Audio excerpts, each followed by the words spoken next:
स्वागत है बच्चों हिंदी साहित्य की कक्षा में। बच्चों, आज हम पद्माकर के अंतिम कवित्त को पढ़ेंगे। इससे पहले हम 2 कवित्त पढ़ चुके हैं। भोरन को गुंजन बिहार बन कुंजन में, मंजुल मलारन को घावनो लगते हैं। कहे पद्माकर गुमान होते मान होते, प्राण होते प्यारो मन भावने लगते हैं। मोरन को सोर घन घोर चहु ओरन, हिंडोरन को वृंद छवि छावनो लगते हैं।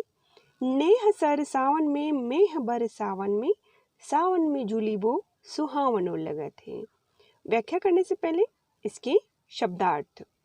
भौरन अर्थात भंवरे, गुंजन गुंजार करना, बिहार विहार करना या इधर उधर घूमना, बन वन, कुंजन बाग बगीचों में, मंजुल सुंदर, मलारन मलारन का अर्थ है मल्हार राग। मल्हार राग बच्चों वर्षा ऋतु में गाया जाता है। गावनो लगत है अर्थात गाते हैं।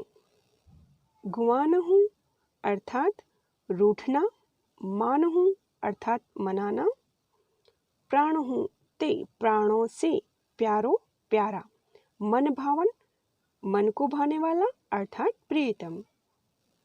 मोरन मोर, सोर शोर, चहुं ओर चारों तरफ, हिंडोरन अर्थात झूला, वृंद समूह, छवि छावनो अत्यधिक सौंदर्यमय है। नेह प्रेम, मेह बादल, बरसावन अर्थात बरसना, जुलीबो झूलना, सुहावना अर्थात मन को अच्छा लगना। अब हम इसकी व्याख्या करते हैं। मोरन को गुंजन बिहार बने कुंजन में, यहाँ पद्माकर जी वर्षा ऋतु के बारे में वर्णन करते हुए कह रहे हैं। वर्षा ऋतु का जो मनोहारी वातावरण होता है उस समय भोरन को गुंजन गुंजन बिहार बने कुंजन में, भंवरे गुंजन करते हुए विहार कर रहे हैं वन और बाग बगीचों में, अर्थात भंवरे गुंजार करते हुए बाग बगीचों और वन में विहार कर रहे हैं अर्थात घूम रहे हैं।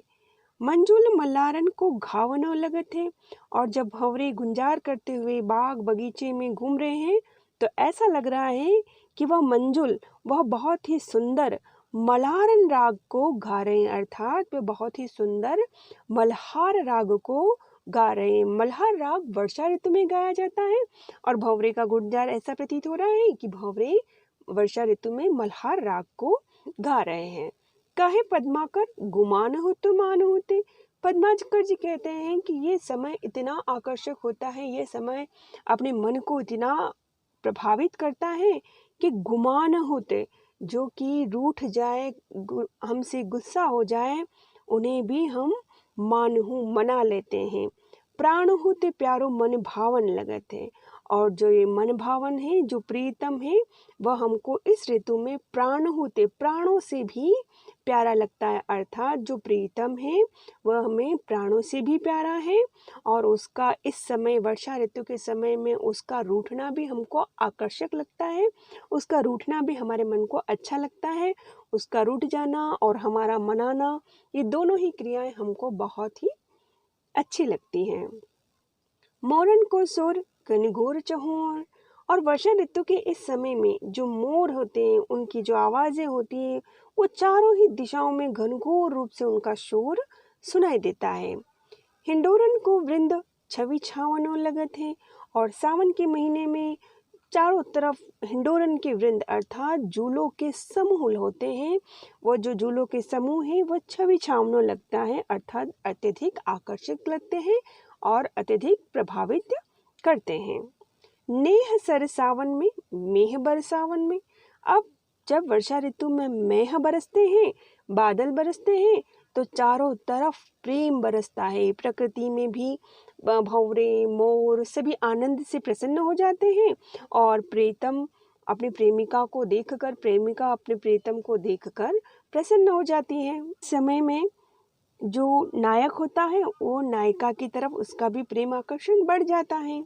सावन में जुलीबो सुहावनो लगत है, सावन के इस मौसम में झूला झूलना अत्यधिक सुहावना लगता है, अत्यधिक मन को आनंदित करता है, मन को प्रसन्न करता है। इसका संदर्भ, इस कवित्त में कवि ने वर्षा ऋतु के सौंदर्य को भंवरों की गुंजार, मोरों की शोर और सावन के झूलों में देखा है।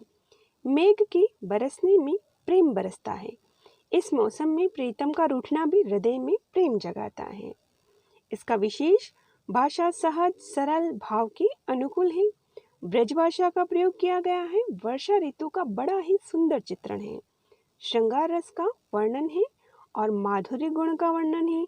बच्चों, जहाँ श्रृंगार रस होता है वहाँ माधुर्य गुण पाया जाता है। अनुप्रास अलंकार का भी प्रयोग किया गया है। गीता और संगीतात्मकता से युक्त काव्य रचना है।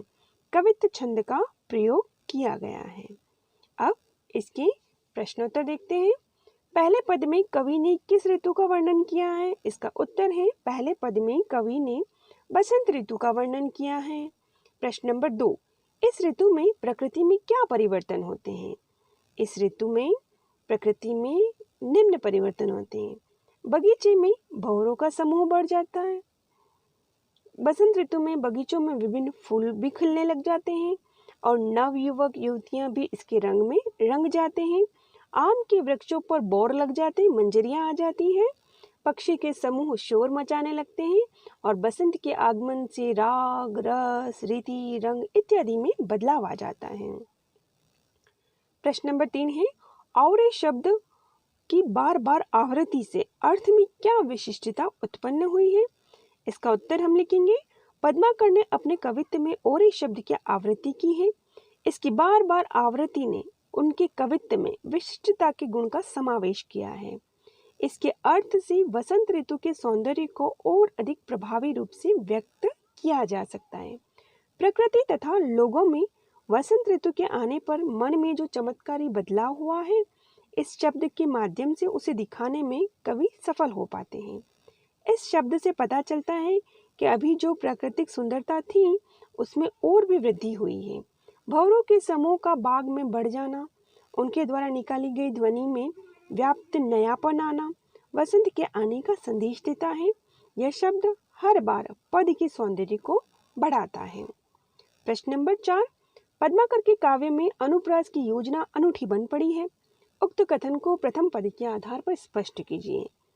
इसका उत्तर हम लिखेंगे, यह बात सही है कि पाठ में दिए गए पद्माकर के उदाहरण देखकर पता चलता है कि वे अलंकार के प्रयोग में बड़े दक्ष थे।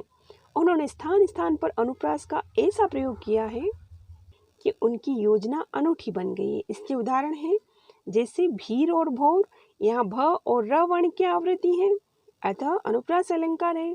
छलिया, छबीले, छेल, छवि, छवे, यहाँ पर छ, ल, ब और व वर्ण की बार बार आवृत्ति है, इसलिए अनुप्रास अलंकार है। गोकुल के, कुल के, गली के, गोप गाउन के, यहाँ ग और क वर्ण की आवृत्ति है, इसलिए अनुप्रास अलंकार है। कछु को कछु भाखत, चलित चतुर, चुराए चित चोरा चोरी, मंजुल मलारन, छवि छावनो। ऊपर दिए गए उदाहरण पद्माकर की अनूठी अनुप्रास योजना पर मुहर लगाते हैं।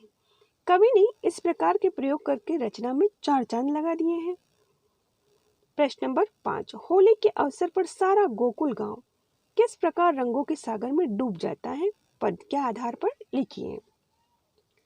इसका उत्तर हम लिखेंगे, पद्माकर द्वारा होली का बहुत ही सुंदर तथा प्रभावी वर्णन देखने को मिलता है। गोपों द्वारा ग्वालघरों के आगे पीछे दौड़कर होली खेली जा रही है। होली का हुड़दंग मचा हुआ है। एक गोपी कृष्ण के प्रेम रंग में भई गई है, शाम के रंग में डूब गई है। वे इसे हटाना नहीं चाहती, बस इसी में डूबना चाहती हैं। किसी को किसी का लिहाज नहीं है, कोई भी कुछ सुनना नहीं चाहता और उनके विषय में कुछ कहना संभव भी नहीं है। प्रश्न नंबर 6, कृष्ण प्रेम में डूबी गोपी क्यों शाम रंग में डूबकर भी उसे निचोड़ना नहीं चाहती? इसका उत्तर हम लिखेंगे, गोपी श्याम रंग में डूबी हुई है। यह कृष्ण के प्रेम का रंग है, वह इसे हटाना नहीं चाहती। इसको निचोड़ देगी तो यह रंग निकल जाएगा। वह इससे स्वयं को अलग नहीं करना चाहती, इसे हटाने से कृष्ण अलग हो जाएंगे, अतः वह इसे स्वयं पर लगे रहना देना चाहती हैं।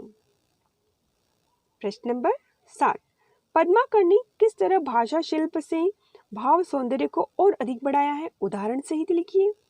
इसका उत्तर हम लिखेंगे, पद्माकर भाषा शिल्प में माहिर थे। उन्होंने सुव्यवस्थित भाषा का प्रयोग करके भाषा के प्रवाह को बनाए रखा। उनकी भाषा सरल और सहज है, जो पाठकों के हृदय में सरलता से जगह बना लेती है। ऐसे पता चलता है कि उनका भाषा पर अधिकार है। ब्रज भाषा का मधुर रूप इसमें देखने को मिलता है। सूक्ष्म अनुभूतियों को दिखाने के लिए लाक्षणिक शब्द का प्रयोग किया गया है। इनकी भाषा के संदर्भ में कुछ उदाहरण देखते हैं हम।